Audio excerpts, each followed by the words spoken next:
भगवान देवाधिदेव महादेव से प्रार्थना करिए, विनय करिए, निवेदन करिए, विनती करिए और बाबा को अपने मन का भाव श्रावण के इस पवित्र महीने में दिल से श्रवण कराइए, दिल से प्रार्थना करिए, विनय करिए। जहाँ जगह मिले वहाँ बैठ जाइए, बाबा को अपने मन का भाव बड़े आनंद के साथ कहिए, प्रार्थना करिए।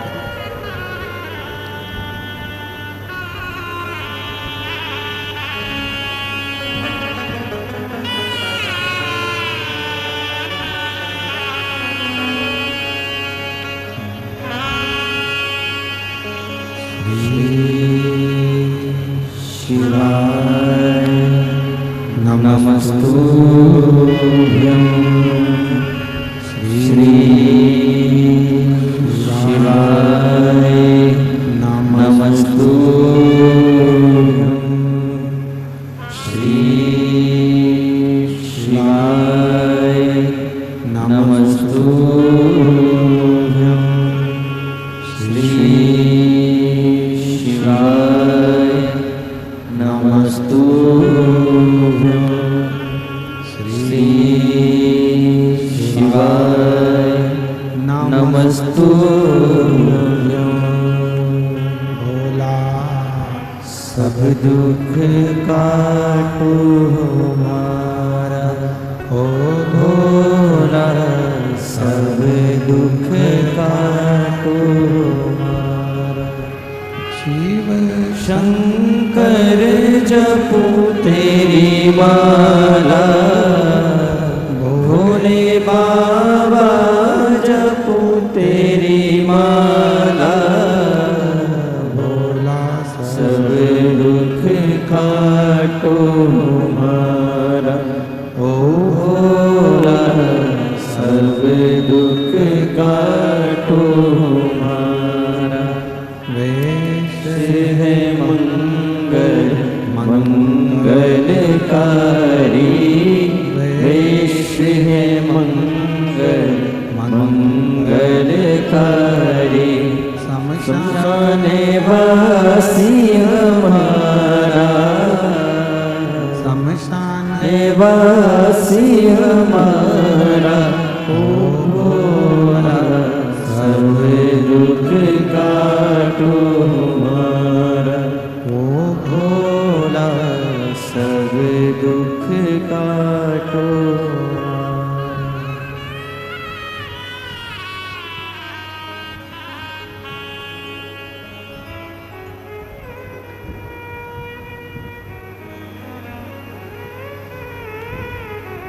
बाबा देवाधिदेव महादेव भगवान शिव ओगरदान त्रिकालदर्शी कैलाश विनाशी भगवान शंकर की पवित्र कथा कर रही है।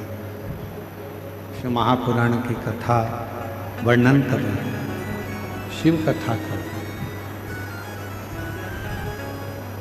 ब्रह्मा जी मौन है, देवऋषि नारद ब्रह्मदेव के पास पहुंचे हैं और ब्रह्मा जी के पास में पहुंचकर देवऋषि नारद जी ने देखा कि ब्रह्मा जी से मैं बात तो कर रहा हूं पर मेरे पिता कोई जवाब नहीं।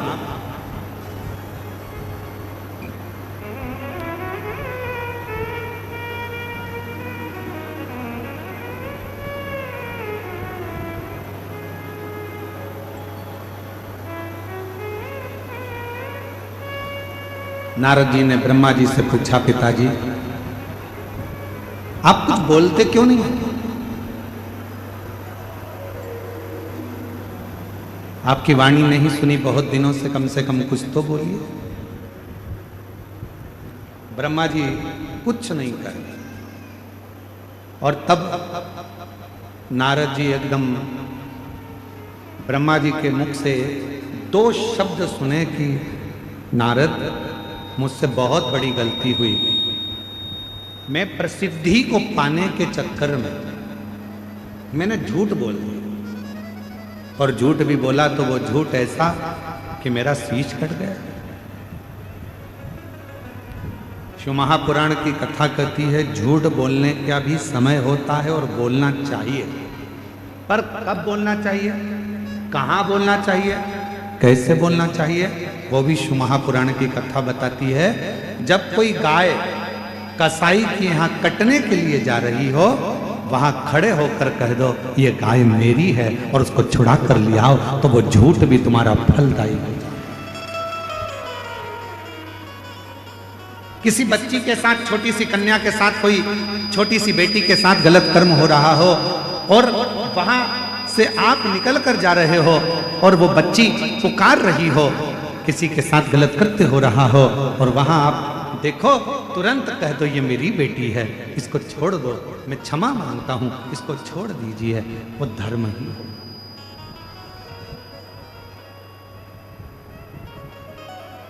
वो श्रेष्ठ महाराज शिव महापुराण की कथा कहती है अच्छे कर्म को करने का प्रयास है। दान करने के लिए धन चाहिएगा, बोलो सही है कि गलत है? पुण्य करने के लिए भी थोड़ा पुण्य कर्म चाहिएगा, थोड़ा सा कुछ ना कुछ चाहिएगा। पर अच्छा कर्म करने के लिए तो अच्छा दिल चाहिए, अच्छा मन। आपका मन श्रेष्ठ हो गया, आपका दिल अच्छा हो गया, आप अच्छा कर्म कर लो।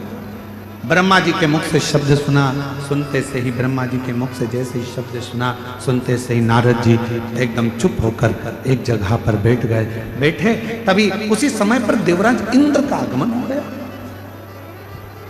ऐरावत हाथी पर देवराज इंद्र बैठे थे और ऐरावत हाथी पर बैठकर देवराज इंद्र का आगमन हुआ। देवराज इंद्र का जैसे ही आगमन हुआ, नारद जी को बैठा हुआ देखा, पूछा देवराज इंद्र ने, आज नारद जी आपकी वीणा नहीं बज रही, आज नारद जी आपकी करताल नहीं बज रही, आज नारद जी आपके मुख से श्रीमन नारायण नहीं निकल रहा, क्या बात है? नारद जी कुछ तो बोलो। नारद जी कुछ नहीं बोलते। तब फिर पूछा देवराज इंद्र ने, हुआ क्या है? तब नारद जी ने कहा, ब्रह्मा जी का सिर कटा, तब से ब्रह्मदेव मौन हो गए हैं, स्तुप्त हो गए हैं, उनका मन नहीं लग रहा, उनका हृदय अंदर से कछोट रहा है, उनकी आंखों में आंसू भरा हुआ है। क्या करें? करें तो करें, बोले तो बोले, क्या करें बताइए? तब देवराज इंद्र ने सुना, देवराज इंद्र श्रवण करें। और देवराज इंद्र जैसे ही नारद जी के मुख से थोड़ा सा शब्द श्रवण किया और देवराज इंद्र सीधे भगवान नारायण के पास पहुंच गए। श्रीमन नारायण हर हर महादेव। नारायण के पास में जैसे पहुंचे, भगवान विष्णु तो नेत्र बंद करे हुए थे क्योंकि उनको सारी लीला का ज्ञान था। अब किसके पास जाए? पहुंच गए मेरे देव दिव्य महादेव के पास में इंद्र, भगवान शिव जी के पास, भगवान शंकर के पास। और जैसे ही भगवान शंकर के पास में पहुंचे, बाबा तो नेत्र बंद कर समाधि में डूबे हुए थे। ओम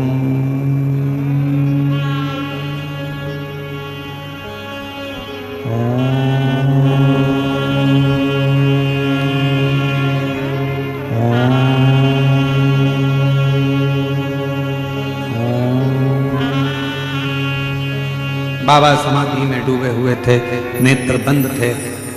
भगवान इंद्रदेव ने आवाज लगाई, हर हर।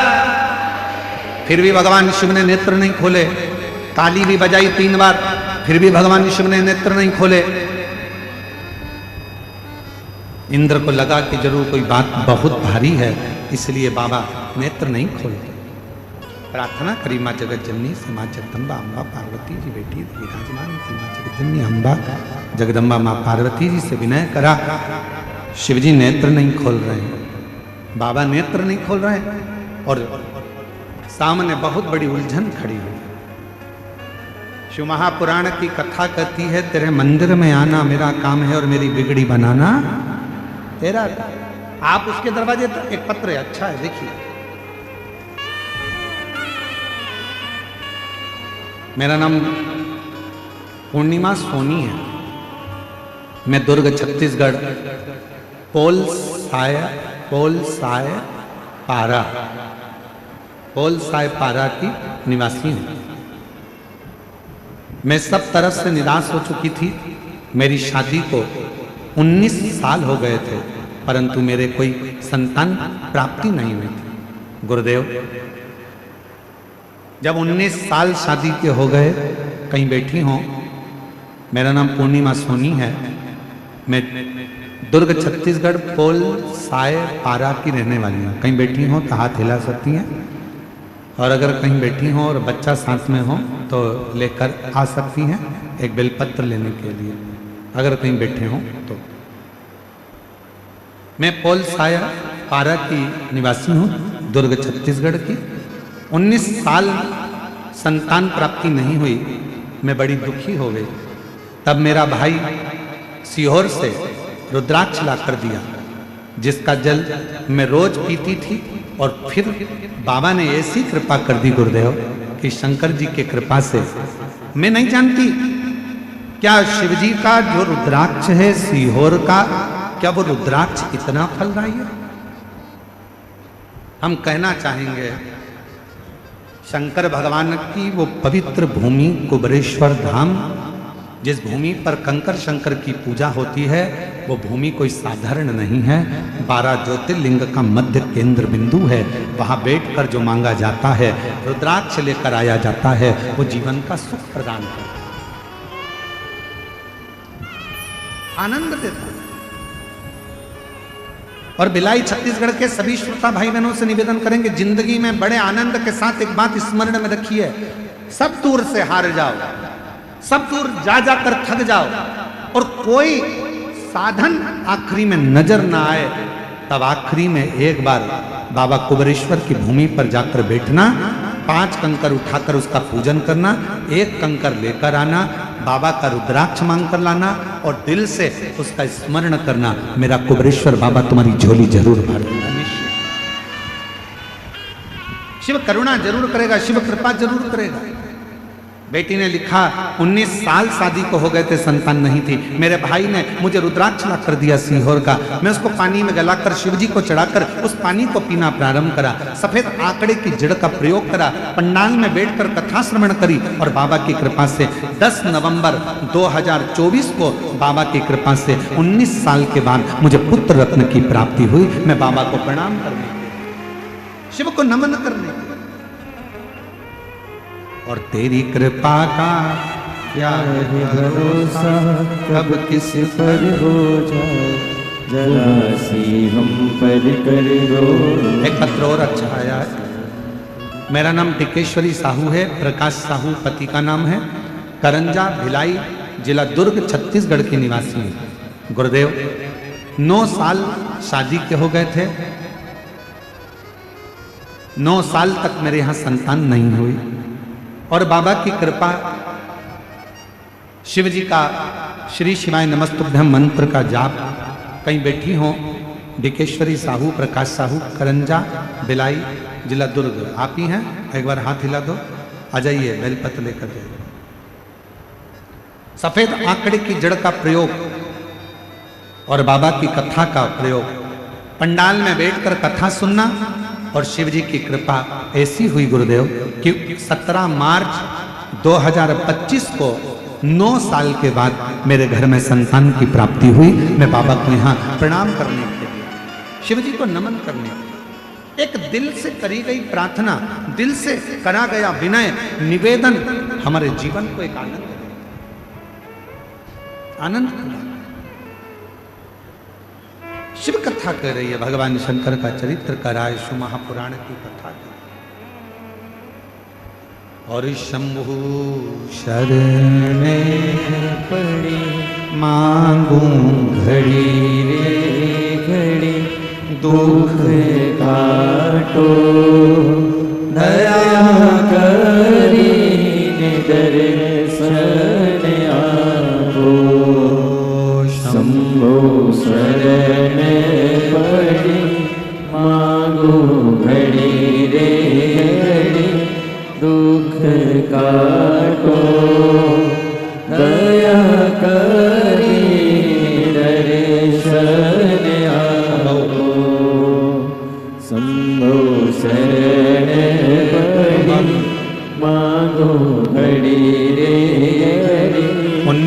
के बाद हुआ है। एक बार जोरदार ताली बजाओ।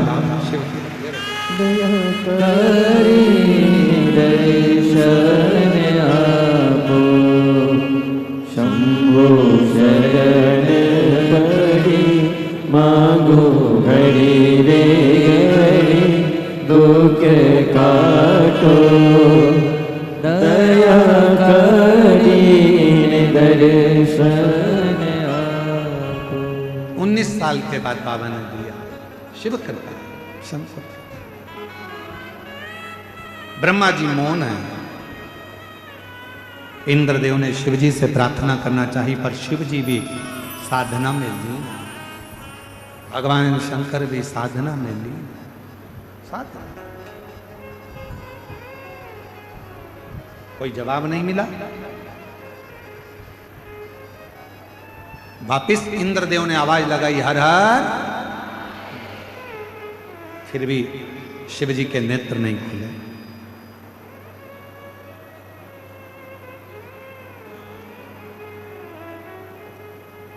नंदी बैठे थे,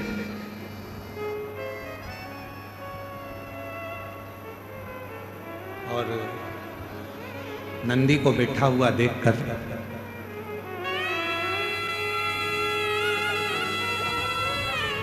शंभो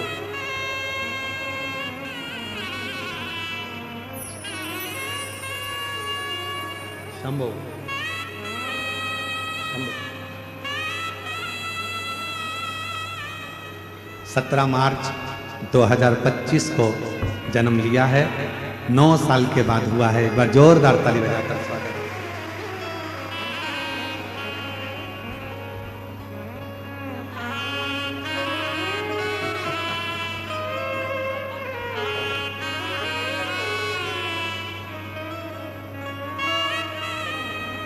और तेरी कृपा का क्या है भरोसा, कब किसी पर हो जाए, जरा सी हम पर कर दो, जरा सी हम पर कर दो।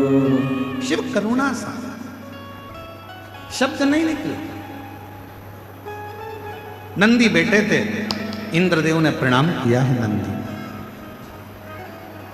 और पहले भी कहा, आज फिर कहते हैं, तुम्हारे मन की अगर कोई कामना हो ना, नंदी के कान में जाकर धीरे से पहले भगवान शिव का नाम उच्चारण करो।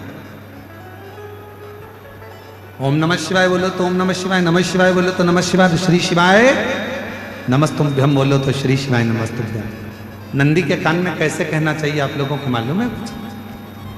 नंदी के कानों में कहने के लिए दुर्वा का भाग रखा जाता है अपने हाथ में, और दुर्वा के भाग को अपनी हथेली में हाथ में रखकर फिर नंदी के कानों के पास में जाकर धीरे से कहा जाता है, श्री शिवाय नमस्तुभ्यं, श्री शिवाय नमस्तुभ्यं, श्री शिवाय नमस्तुभ्यं, श्री शिवाय नमस्तुभ्यं, श्री शिवाय नमस्तुभ्यं। नंदी से अपने मन की कामना, बाबा हे नंदीश्वर, आपके हृदय में, आपकी दृष्टि में शिव समाये हैं। बाबा बहुत दुखी हूं, बहुत तकलीफ में, बहुत बड़ी कष्ट में। बाबा मेरे कष्ट को शिवजी तक पहुंचाओ ना, मेरे दुख को मिटाओ ना। बाबा अपनी दुख, अपना कष्ट नंदी के कान में कहकर दुर्वा को नंदी के सामने देकर वहां से चल दीजिए। मेरा देव अधिदेव महादेव 3 महीने के अंदर आपकी वो अर्जी स्वीकार जरूर कर। एक दुर्वा का भाग और नंदी के कानों में कहा गया शब्द जीवन का एक आनंद दे। एक दुर्वा का, और यदि दुर्वा नहीं भी होती है, अगर दुर्वा नहीं है तो नंदी के जो गले में, शिव मंदिर में नंदी होता है, नंदी के गले में जो घंटी पड़ी होती है, घंटी देखिए नंदी के गले में, और अलग से तो कोई घंटी डालता नहीं है, पत्थर की ही घंटी बनी होती है, पाषाण की ही घंटी बनी होती है। उस घंटी जो डली हुई है, जो गला है नंदी का, उसका स्पर्श करते हुए नंदी के कान में अपनी बातों को कह देना चाहिए। स्पर्श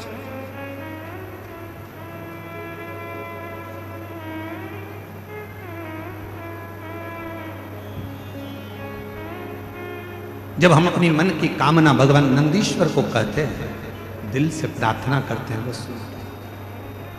हृदय की तरंग। नंदी, इंद्रदेव ने नंदी को प्रणाम किया, नंदीश्वर से पूछा कि वो ब्रह्मा जी जिनको बड़ी अंदर से गिलानी, ब्रह्मा जी के हृदय में बड़ी बड़ी गिलानी है, उनके आंखों में आंसू है, उनका दुख है, हृदय रो रहा है, नयन से जल बह रहा है। ब्रह्मा जी क्या करें कि अंदर का दुख समाप्त हो जाए? नंदी ने कहा, ब्रह्मदेव से कहिए कि त्रिवेणी का जो संगम है शिवजी को प्रिय है, गंगा यमुना सरस्वती का संगम प्रयागराज, उस तीर्थ में जाएं और ब्रह्म तीर्थ के रूप में उसको निर्मित कर कर उस पर यज्ञ किया प्रारंभ। शिव जी को राजी करने के लिए ब्रह्मा जी ने यज्ञ की रचना करना प्रारंभ करा। गंगा यमुना सरस्वती के तट पर, मां गंगा यमुना सरस्वती के तट पर पहुंच गए, यज्ञ की रचना हुई, यज्ञ प्रारंभ होने की तैयारी हुई। विचार करा गया कि किसका यज्ञ करें, किसको प्रसन्न करें, किससे विनती करें, यज्ञ किसका होगा।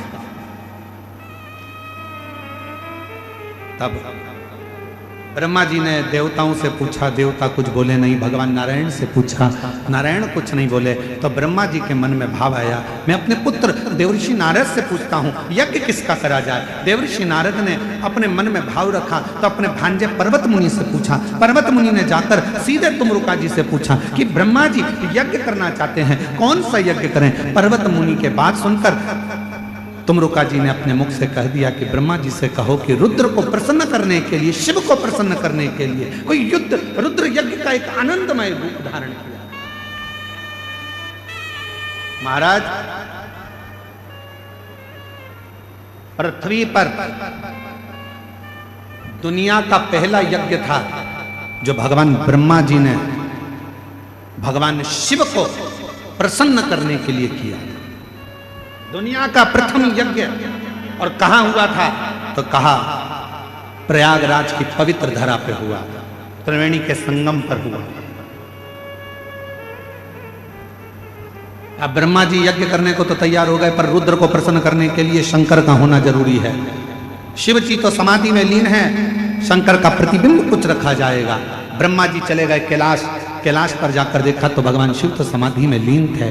शंकर भगवान का प्रतिबिंब किसको लेकर जाऊं? तब मां पार्वती जी जिस शिवलिंग की पूजन करती थी, माता पार्वती जी जिस शिवलिंग की आराधना करती थी, शंकर का प्रतिबिंब मानकर मां जगत जननी जगदम्बा अम्बा पार्वती जिस शिवलिंग का पूजन करती थी, उसी शिवलिंग को ब्रह्मा जी जाकर विनय करने लगे, निवेदन करने लगे, मां बाबा तो समाधि में लीन है, आप हमको ये शिवलिंग दे दीजिए।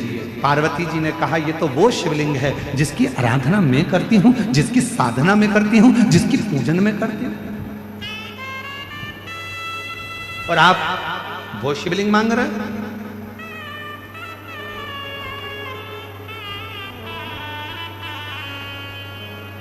और देना हो तो दीजिए जन्म जन्म का साथ, मेरे सिर पर रख दो बाबा अपने ये दोनों हाथ, और देना हो तो दीजिए जन्म जन्म का साथ, देना हो तो दीजिए जन्म जन्म का साथ। बड़ा एहसान होगा, बड़ा कल्याण होगा, बड़ा एहसान होगा, मेरा कल्याण होगा। बड़ी कृपा होगी, आप करुणा कर दीजिए। 5 जगत जननी जगदम्बा अम्बा करेंगे, मैं इस शिवलिंग को नहीं दे सकता, ये मेरी पूजन का स्थान है, ये मैं पूजती हूं।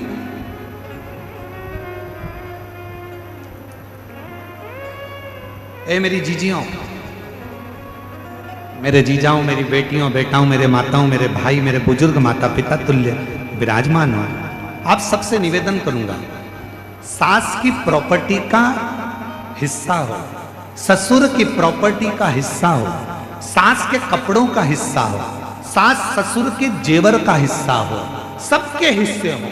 और यदि आखिरी में मंदिर में भगवान रह जाएं और कहे इसको कौन लेगा, तो कह देना जो मंदिर में मेरा शिव बैठा है, जो मंदिर में मेरा लाडला बैठा है, उसको मुझे दे दीजिए। मेरे ठाकुर को, मेरे राम को, मेरे कृष्ण को, मेरे शंकर को मुझे दे दीजिए, बस मुझे।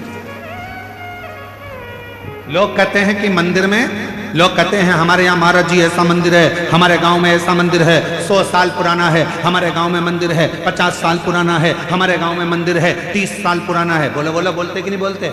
अरे जम के तो बोलो। लोग कहते हैं हमारे यहाँ मंदिर 50 साल पुराना, हमारे यहाँ मंदिर 80 साल पुराना, हमारे यहाँ मंदिर 500 साल पुराना।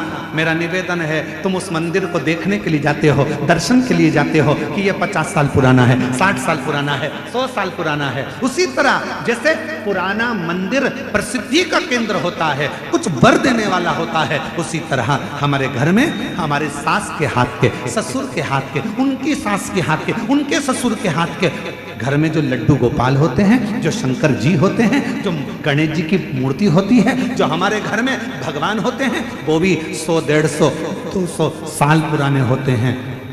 यदि वो हमको प्राप्त हो जाएं और हम उनकी पूजन करना प्रारंभ कर दें, तो वो भी हमें वर देना प्रारंभ कर देंगे, वर देना। पर आजकल एक नया फैशन हो गया। एक गुरुजी, हमारे घर में तो छोटे से भगवान हैं, इसलिए हम बड़े लाएंगे।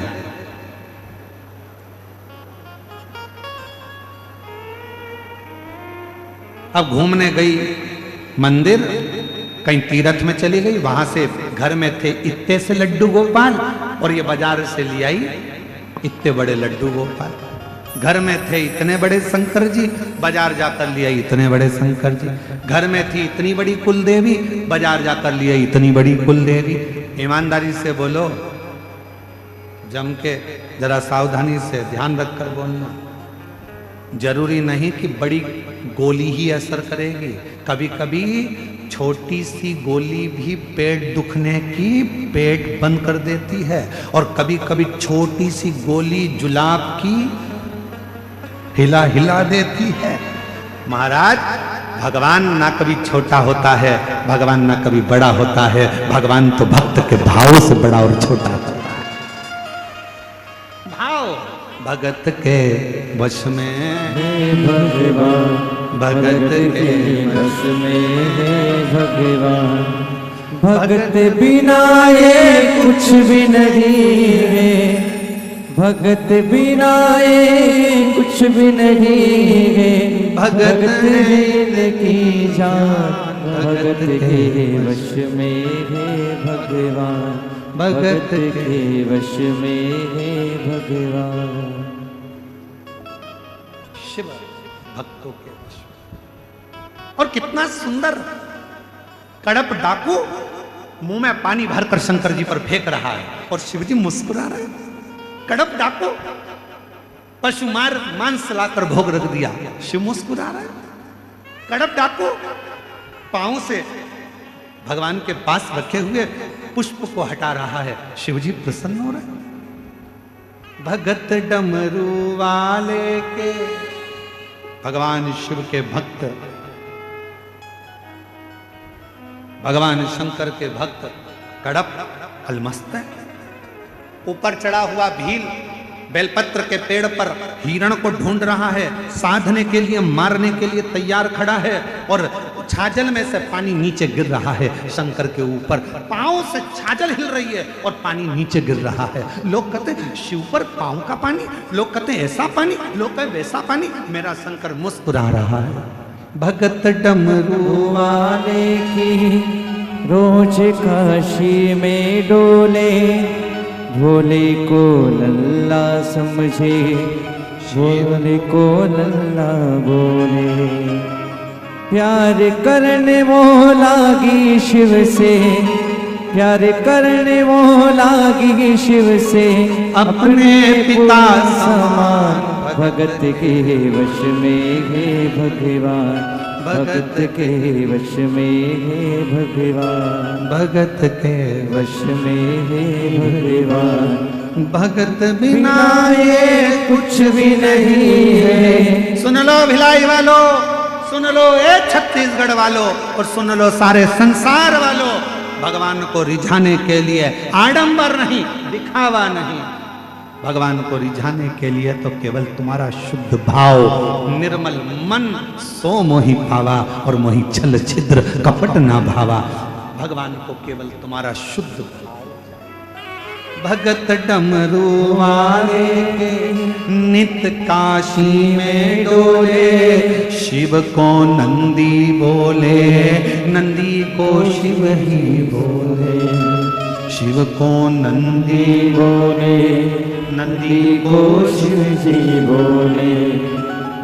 प्यार करने वो लागी शिव से, प्यार करने वो लागी शिव से, अपने पिता समान भगत के वश में है भगवान, भगत के वश में है भगवान, भगत के वश में है भगवान। प्रेम करो और प्रेम से बड़ा कोई सुख नहीं है संसार में। ईमानदारी से बोलना, सुदामा जी क्या भगवान कृष्ण से कभी अपने पांव धुलवा सकते थे? ईमानदारी से बोलो, नहीं। क्या भगवान सुदामा जी के चरण धो सकते थे? नहीं। पर सुदामा जी और कृष्ण भगवान का इतना प्यार था, इतना प्रेम था कि प्रेम में भगवान भी अपने भक्त के चरण धो देता है। ये निर्मल चरित्र सुदामा और कृष्ण। भगत डमरू वाले के नित्य काशी में डोले, शिव को नंदी बोले, नंदी को शिव जी बोले, शिव को नंदी बोले, नंदी को शिव जी बोले। प्यार करने वो लागी शिव से, प्यार करने वो लागी शिव से, अपने पिता समान भगत के वश में है भगवान, भगत के वश में है भगवान, भगत के वश में है भगवान, भगत के वश में है भगवान। भगवान को अपना भाव चाहिए, केवल निर्मल मन, सो मोहि पावा, नहीं मुझे छल कपट छिद्र कुछ। आज मेरे तुलसीदास बाबा जिन्होंने जनमानस को अपनी भाषा में, अवधी भाषा में, अपनी भाषा में, अवधी भाषा में रामचरितमानस संपूर्ण विश्व को दिया, ऐसे मेरे तुलसीदास बाबा के चरणों में, गोस्वामी तुलसीदास जी के चरणों को नमन करते हुए उनके जन्म महोत्सव की संपूर्ण विश्ववासियों को बहुत बहुत साधुवाद, बधाइयां दें, बधाई।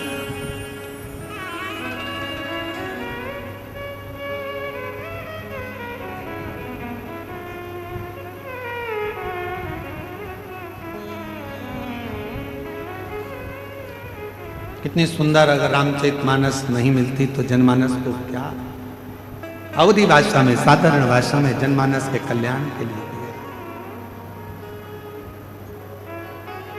और मंगल भवन अमंगल हारी, द्रवहु दशरथ अचर बिहारी, राम सिया राम, सिया राम जय जय राम। मेरे गोस्वामी तुलसीदास जी की जयंती की संपूर्ण देशवासियों को बधाई हो। राम सिया राम, सिया राम जय जय राम, राम सिया राम, सिया राम जय जय राम। मंगल भवन अमंगल हारी, द्रवहु सुबस हर अजर बिहारी, राम सिया राम, सिया राम जय जय। दोनों हाथ उठाकर बड़े प्रेम से, राम सिया राम, सिया राम जय जय राम।